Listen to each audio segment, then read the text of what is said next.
This is exactly the way that I want to come into this press conference. With 3 points every time we play at PPL, this is the way we want to start it. So just a couple things before we get to questions. Look, those conditions are tough to play in. Both teams really had to gut out today, and I'm so proud of our team specifically finding a way to win in a game like that. For the second straight week, we probably didn't play the prettiest of soccer, but in those conditions, we found a way to win, especially putting a lot of pressure on them in the second half. Just felt like it was going to come. It finally did. We rode it out at the end a little bit. Probably made it a little more difficult than we would have liked, for sure. For me, it was. But just a great performance. A lot of guts out there. McInerney gets a second straight game-winning goal. Sebastian gets another assist.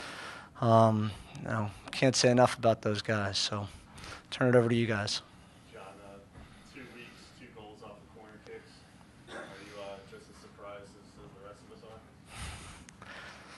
They had to start falling. Okay, at some point, I know some of you guys come to training and you watch us work on restarts. So at some point, you would think that this kind of production is going to happen. I do think we're a better team physically to handle the demands of some of the restarts. I said that to several people after the first game when it didn't look that way. So I think a lot of that has to do with, in particular on that one, Kevin, that we stuck with it. I mean, so many guys were going for it. And I think that says a lot about the character of our guys, really trying to make a play any way they could. Danny was pissed that he had to come out of the game. He felt like he could go, but once the medical staff makes that call, it's out of his hands, it's out of my hands. That's a tough situation. You got Michael LaHood, who is ice cold, coming into a really tough game to play in.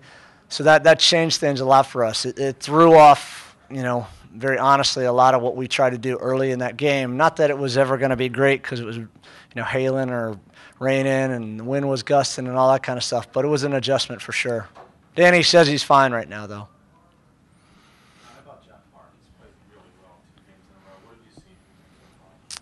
Yeah, look, Jeff is exactly what we expected him to be coming here. You can see he's so confident back there. He's leading the back line. Amobi and him have formed a really good partnership right now. I think winning a game 1-0 is really important. I said last week winning a game the way we won it was really important. Well, this is another one of those games. You just gut out and you get a shutout. You get a 1-0 victory. Maybe it doesn't make the highlight reels or something like that, but, man, are they important for the team. It seemed like the momentum shifted with the last 20 minutes to go in this match where you guys were holding edge in possession and actually getting great chances. What do you think changed in that moment from, minute 70 until I would say that it started earlier, with all due respect, because I think that we moved Michael Farfan out wide left, and that he started getting on the ball, and they didn't have a great way to defend that. We just wanted to see if we could put Antoine in that situation, and that's the change that you're talking about, because now Antoine is going to stretch a defense. He's going to come in there with a lot of energy, a lot of pace, and he did that. And at that time, that allowed – we moved Jack McInerney out there. Basically, they're playing a 4-3-3 at that point, and that opened the game. We felt like that's a little bit risky to do when you're 0-0 in these kind of conditions, but we want to make sure our players know we're going to go for the 3 points at home. And I thought that was at least a tactical change that ended up working out, both having Michael push out there and then bringing Antoine in at that change.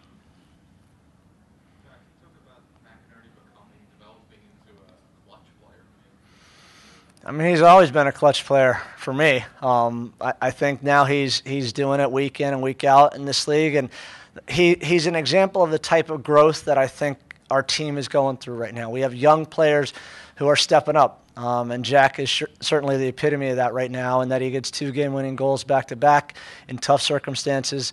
But those are the little progressions that I think these young guys have to make in their careers, and certainly that helps our team. Can you talk about the partnership with Jack and up top with us? Yeah, I think Seba and Jack have, they're still getting, there's still a little bit of time that needs to happen. But you see now, for sure, from last week to this week, the movement was better from both of them. They were looking for each other. They held the ball up so the other one was running off. They were more in sync. I still think we can get much better at that. We got a lot of work to do there. But I, at least from my point of view, I think you start to see that happening. Last week, really tough conditions to play in, the game close on vision and all that. You come out with a victory again this week, very cold, rainy, tough conditions. You guys really battle and fight. Can you talk a little bit more about the toughness of your team and what that means in this week and moving forward in the season? Yeah, look, I'm not going to lie to you. My feet are frozen right now, okay? And 2 weeks in a row, all through this preseason, except for when we were in Florida, we've battled through kind of crazy conditions, training and playing. And I think our attitude has always been that, the stuff that we can't control, we just get on with it, And the guys have kind of adapted that. I think, we've talked a lot about being Philly tough, and we are starting to show that we are Philly tough. And playing in these kind of conditions with things that happened last week, we're getting results, and we're playing in things that, are tough to play in. John, there was a report yesterday about Freddie Adu and the potential move to Brazil. What can you say about that move or potential move? For tonight, I'm just going to concentrate on this game, so I respectfully decline to answer that. I'll address it midweek, okay? How do you approach this week that you've got a friendly this week and it's so early in the season? Well, I think we try to keep our rhythm going. It's actually a good time to push these guys really hard. So we'll have some very hard training sessions, have a friendly here where, some guys who haven't played will get an opportunity to really show all of you guys and all the fan base how much true competition we've had in training, and that's deserved. But then obviously we got to get ready for a big trip north and a good opponent. So. If Keon Daniel playing centrally against that, as he did on opening day, do you anticipate him playing more in the center for the rest of the year, or are you going to keep on moving guys back and forth depending on who you're opposing? It depends a little bit on our opposition. Keon has been good, though. I mean, he's been really good. He's been solid in conditions like today. We were talking about how amazing his touch was, and the fact that we could play through him and still play a possession type game. And while that really didn't lead to anything in the first half, I think you do that long enough, and that started to show in the second half when we started to have more and more of the ball and did keep possession. And he's a key player for us. I don't want to discount what Michael Farfan does. The interchanging of Keon and Michael, where they can both play that role, is really important. And the fact that I can move, one of them inside and one of them wide, and they interchange on their own, that makes it hard to defend.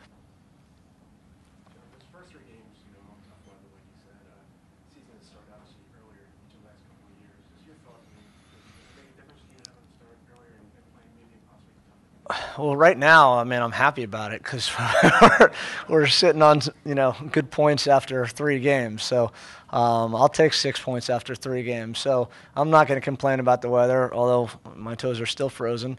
And but it is, I'll say, in talking to coaches around the league, it's been hard for everybody. It affects how you train. It affects your preparation. It obviously affects some of the quality of play out there. I was watching DC and Red Bull earlier on TV, and they had some snow there, so it's tough. But I think it's that way all over the world too. So maybe we're all getting a little tougher in that regard.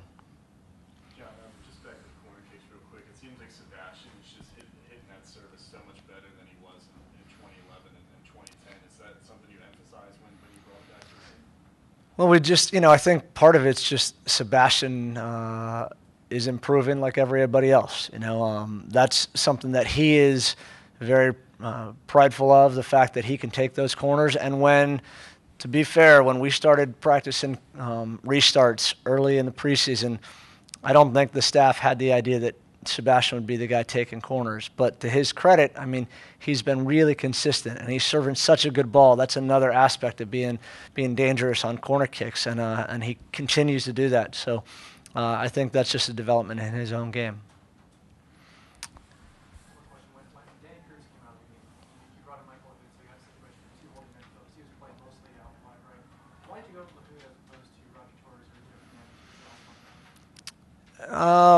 Partly because of a guy like Michael LaHood, where he's a center midfielder, but he's also played a lot both as a right back. He played right back for Chivas.